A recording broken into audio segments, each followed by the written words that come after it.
네, 펀더멘탈 투자입니다. 페트라 투자자문의 용환석 대표와 함께합니다. 안녕하십니까? 예, 안녕하십니까? 자, 시장이 이제 등락을 보이고 있을 때 방향성에 대한 의구심이 많지 않습니까? 방향성. 아직까지는 옆으로 누워있는 개걸음 횡보라는 표현을 쓰는데요. 방향성에 대해서는 어떻게 판단을 하고 계시는지요?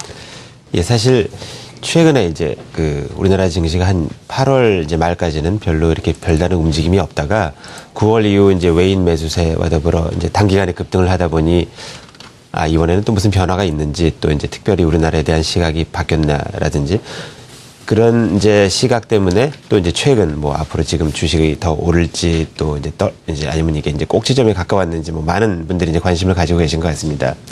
근데 이제 이런 증시의 움직임을 좀 균형 있게 좀 볼 필요가 있는데 사실 어떻게 보면 이제 최근의 움직임이 특별히 이제 우리나라의 특별한 상황이라기보다도 이제 글로벌 증시를 보면은 사실은 많이 올라간 증시가 많이 있습니다.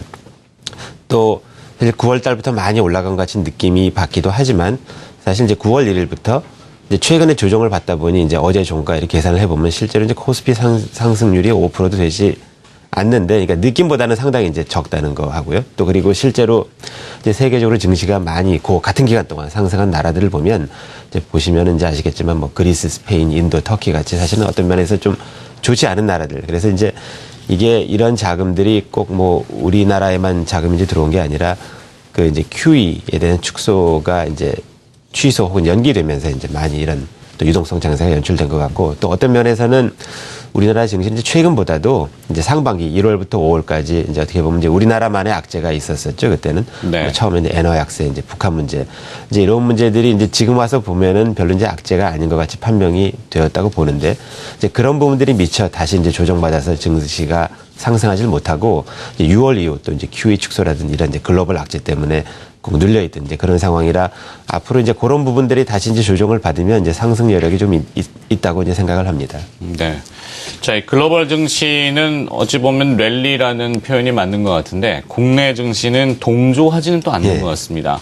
자, 이럴 경우에 이제 글로벌 증시가 만약에 조정에 들어가면 같이 또 조정에 들어가는 이런 경향도 있는데 추가 상승 여력은 어느 정도로 우리 시장을 좀 판단하시는지. 그래서 저는 이제 조금 아까 설명드린 것처럼 이제 연초 악재가 사실 이제 별로 악재가 아니었던 것 같기 때문에 이제 그런 부분들이 이제 추가 상승 여력이 있는데 이제 6월 달에도 그랬지만 사실은 항상 글로벌 악재가 있으면은 또 항상 같이 빠지는 이제 동조화 현상이 요즘 이제 심해졌기 때문에 이제 그런 부분들을 좀 우려해야 되는데 이제 그때 여름에는 QE 축소 이런 것들이 이슈였다면은 지금은 제가 어떻게 보면은 이제 미국 시장에 좀 과열된 것이 좀 주의 깊게 봐야 되지 않나 하는 제 생각인데 요즘 이제 미국 시장이 이제 과거 이제 1987년도에 이제 현대라고 해서 주가가 크게 이제 하락을 했던 날이 있었는데 그때랑 유사하다는 얘기가 조금 있습니다. 미국에서는 이제 참고로 제가 이제 비교한 표를 준비를 했는데 이제 몇 가지가 그때하고 지금하고 이제 유사한 점이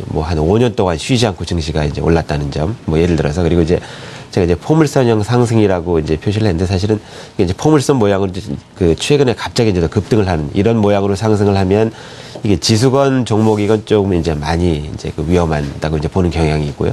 또 그때랑 유사한 게 또 이자율이 많이 올라갔는데도 불구하고 또 주가가 상승했다는 점. 그리고 또 이렇게 역대 평균 이제 PER 대비해서 상당히 비싸게 거래가 되고 있고 최근 또 신고가를 갱신했다는 점에서 이제 유사한데 그렇다고 해서 또 그때와 같이 갑자기 폭락하리라는 법은 없지만 증시가 과열됐다는 측면에서는 이렇게 유사한 것 같습니다. 그래서 이런 부분들은 좀 이제 주의 깊게 살펴보아야 하지 않나 하는 생각입니다. 네. 어찌 보면 이제 막 흥분하고 넋놓고 있다 보면은 나중에 또 이상한 일을 봐줄 수도 있기 때문에 항상 경계를 하는 마음을 늦추시지 말고 그렇다고 너무 움츠러들 필요도 없지 않겠습니까? 네, 그렇죠. 네. 기업을 좀 얘기 들어볼까요? 관심 있게 보시는 기업들은 뭡니까? 예, 그래서 사실은 요즘 이제 저도 이렇게 투자가분들 이제 많이 만나보면은 최근에 이제 증시가 그래도 이제 최소한 많이 올라갔기 때문에 조금 더 기다려야 되지 않나 하는 이제 이런 분들이 많이 있습니다. 사실은 또 그게 틀린 얘기는 아닌데 또 이제 기다리는 것보다는 어떤 면에서는 또 그러한 상황에 맞는 조금 어떻게 보면 이런 상황에서는 좀 불안할 때는 좀 방어적인 이제 그런 성격이 있는 주식을 이제 사는 것도 괜찮은 방법인데 그런 측면에서 이제 두 회사를 소개시켜 드릴까 하는데 첫 번째 회사는 넥센입니다. 이제 넥센은 그 넥센 타이어 등 한 12개 정도 자회사를 이제 가지고 있는 이제 넥센 타이어의 지주사입니다. 그리고 또 지주사 자체도 또 그 타이어용 고무 튜브라든지 이런 이제 고무 제품을 만드는 사업을 하고 있는 이제 사업형 지주사이고 또 그 넥센 타이어의 이제 지분을 한 40% 정도 보유하고 있습니다. 그런데 뭐 계열사가 많긴 하지만 이 이제 지주사 가치의 대부분은 이제 넥센 타이어가 이제 큰 회사이기 때문에 이제 넥센 타이어가 굉장히 중요한데 그런 면에서 이제 넥센 타이어를 한번 이제 보시면은 이제 넥센 타이어는 이제 우리나라의 3대 타이어 회사 중에 하나이고 한국 타이어, 금호 타이어와 더불어서 또 특히 이제 넥센 타이어는 이제 R이 교체용 타이어 시장에 큰 비중을 차지하고 있는 그러한 회사입니다.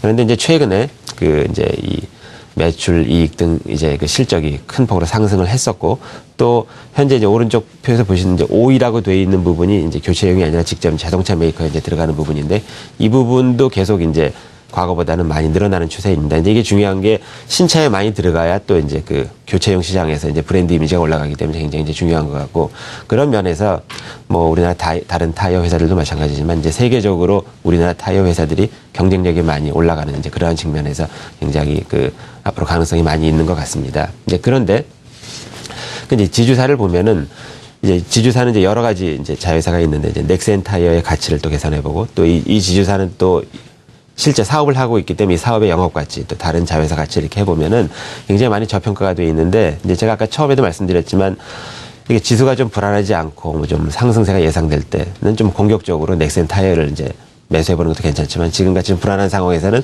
또 반대로 조금 안전해 보이는 이제 지주사를 사보는 것도 괜찮지 않나 하는 생각입니다. 네.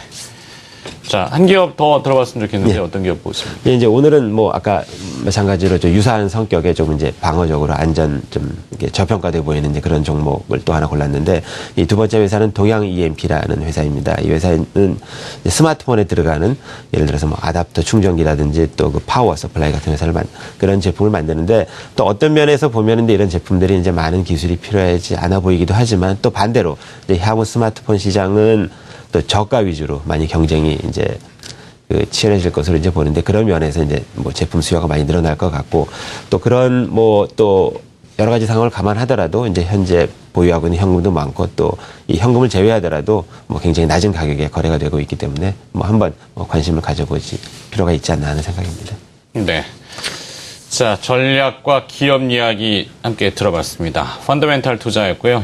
페트라 투자자문의 용환석 대표가 수고해 주셨습니다. 고맙습니다. 예, 감사합니다.